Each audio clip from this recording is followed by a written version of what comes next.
Ellarukkum vanakkam. It's a great opportunity to be here to take forward the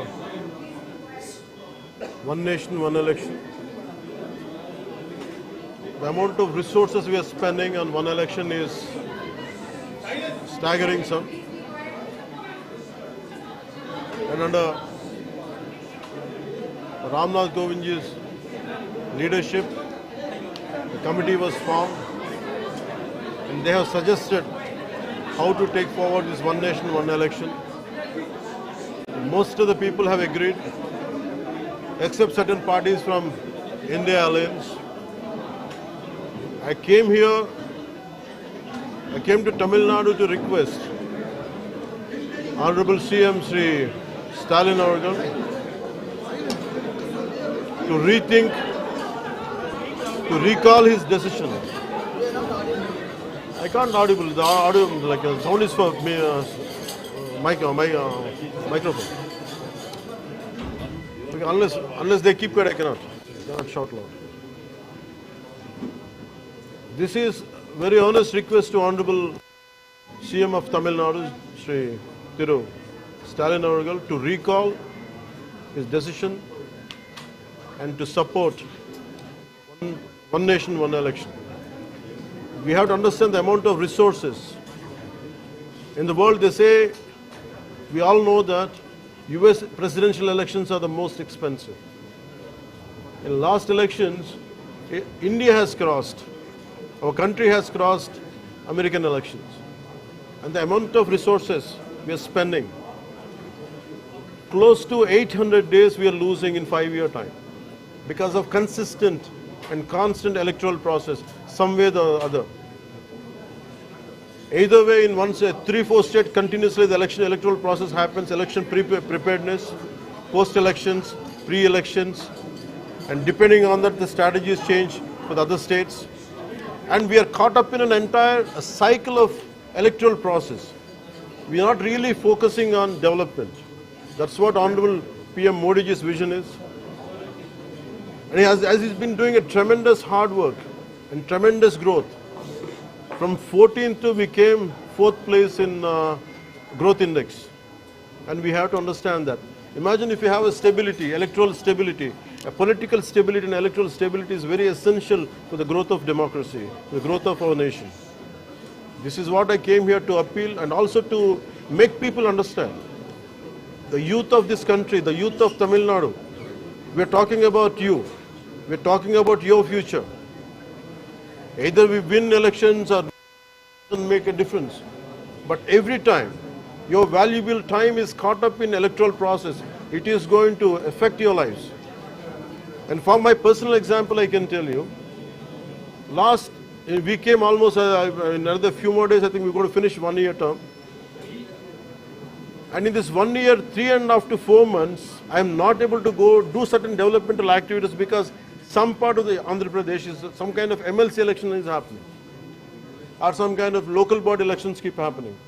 And I was forced because of election commission rules. We can't go ahead. We can't go there. We can't oversee any developmental process. We can't review any kind of administrative issues. And it is hurting the growth. And for me to do a very simple issue, even recently I think I've been to Kakinada.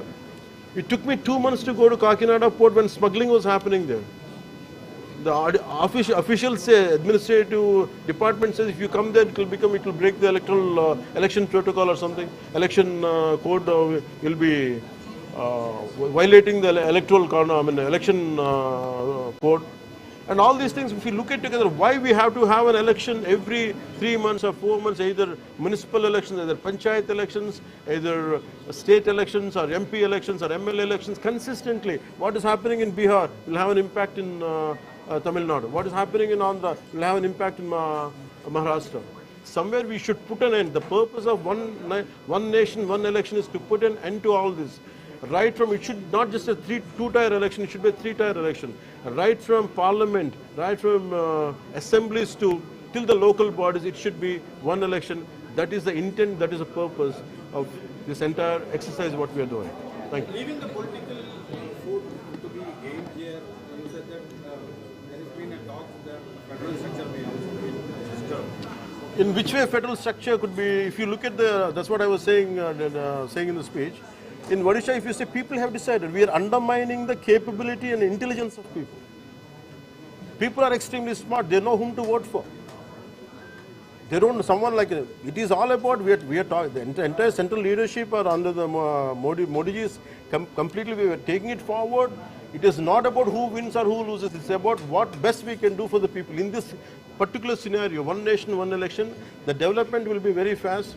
And for example, if I want, even 15th Finance Commission funds are getting delayed because they say that Panchayat elections had to be held for that. And so many issues are recurring. There is no federal structure, federal spirit will be like it will be disturbed. There is no way.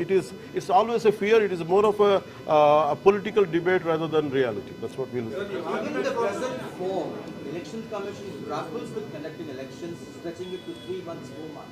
Do you think when they have to hold for the entire assembly's mistake? Sir, we have to understand. Sir, we have to understand. We have to understand. We have to understand.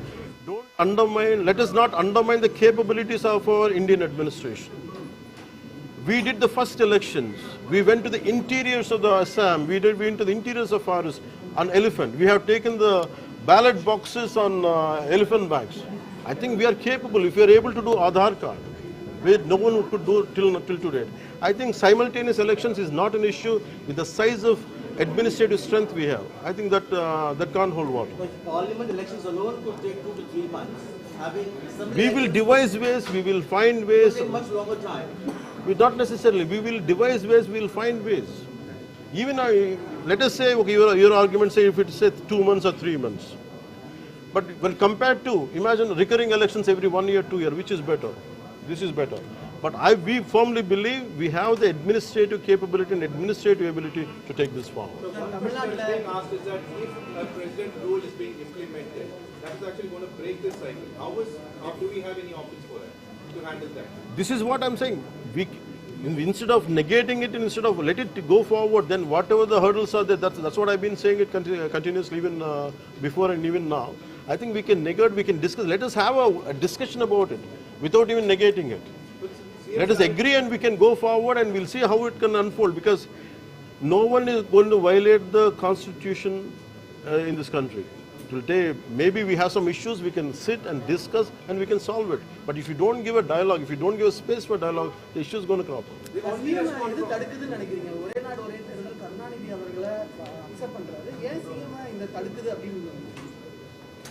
That's the question you should ask Stalin. I feel, that's what I'm saying. That's the example I had given in the speech. For example, EVM. So entire electoral process happens through EVM, electronic voting machines. For example, from my side, I can say, in 2019, the YCP government has won the elections with the same EVMs. And with the same EVMs, Congress has lost. But with the same EVM, BJP had lost its strength in last elections. And with the same EVMs, YCP government had lost the elections. We came. The moment we won, and suddenly they feel that it is being tampered. The issue is not about which side, like as long as it is convenient to you, you will take this stand. I think that's how we look at it, one nation, one election.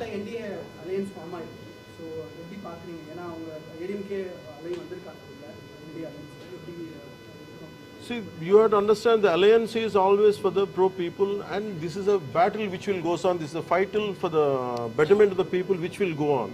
Irrespective of results, we firmly believe we're going to win these elections. We're going to win this election. Pawan sir, there is a criticism claiming I'll come, that TV case Vijay's, the way of pattern is kind of following yours. Do you think so? I think none could be followed any other person. So because for me, I tell you, the reason is, I've been in politics for 15 years. And it is not, we initiated a party in 2014. And we could not sustain. It was initiated by my sustain. And it has to be merged into Congress. Then I came. I lost the election. So it is a tough battle to be in electoral process, because I know being an actor is different. Being getting into active politics are two different things. I think I wish him all the good. I think we don't know how it unfolds because my example cannot be modeled on him. Well, like, could it be? I'll take it, sir. During the speech as well, like many of the leaders had spoken about how your role in Tamil Nadu going forward for the election is going to be. Are we going to see Pawan Kalyan more campaigning in Tamil Nadu during the election? For me, as a part of NDA alliance, it is our primary responsibility. I went not for Tamil Nadu, I went for Karnataka in 2014. I went to Maharashtra, and I went to. Definitely, I'll do some whatever is needed to be done in Tamil Nadu. That's right. Sir, does Chansina have any plans to extend its footprint into Tamil Nadu? I can give a very strange answer for that because first of all, I don't want to be in politics. I was forced to be.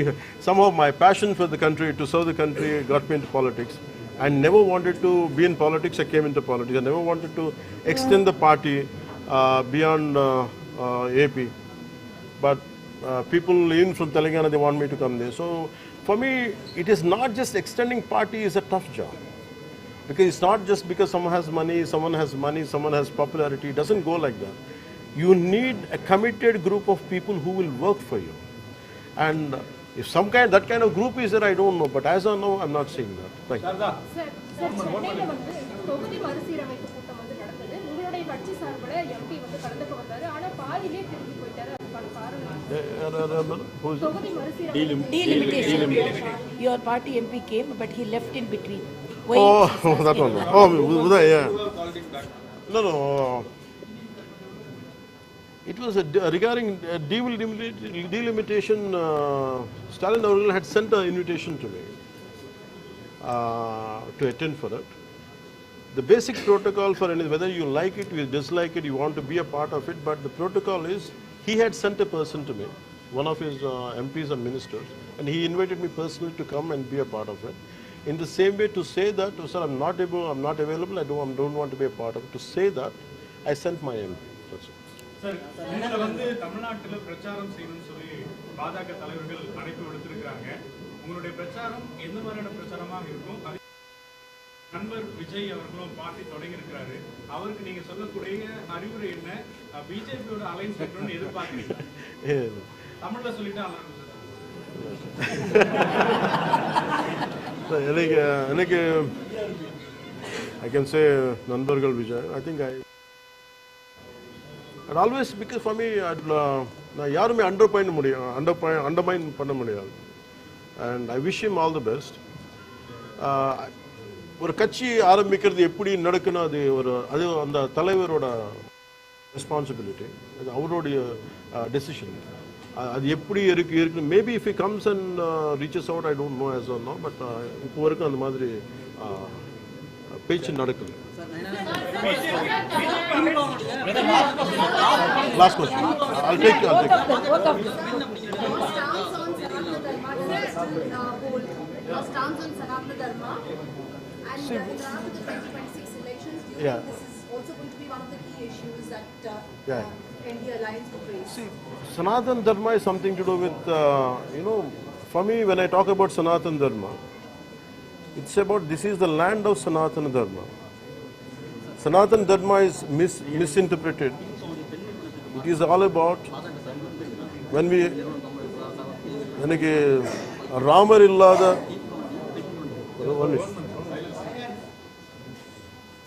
Ramar illada ஆந்திராவில் ராமர் இல்லாத ஊர் இருக்காது.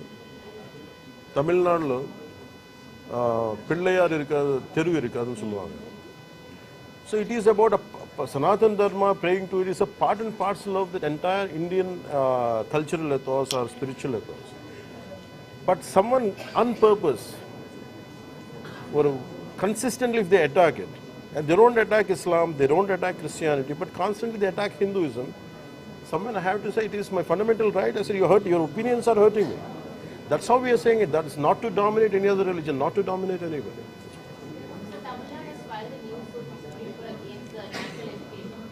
Yeah. Because one cannot even under being one of the states that has implemented anything. Even today there's an assumption that it's an imposition of Hindi language. So how do you see that? For me, if I was educated here, but no one has forced me Tamil. I said for my love for Tamil, I have learned Tamil. Even now after 30 years, After 30 years I'm coming here, but still whatever Tamil I could retain. It's more about love. No, language cannot be imposed. But national education policy says, let us opt for, instead of opting for a Spanish, instead of opting for a, want to go for French. Here there is an Alliance Française. As a kid I used to go to Alliance Française. I used to go to Maximal Bhavan to learn German language.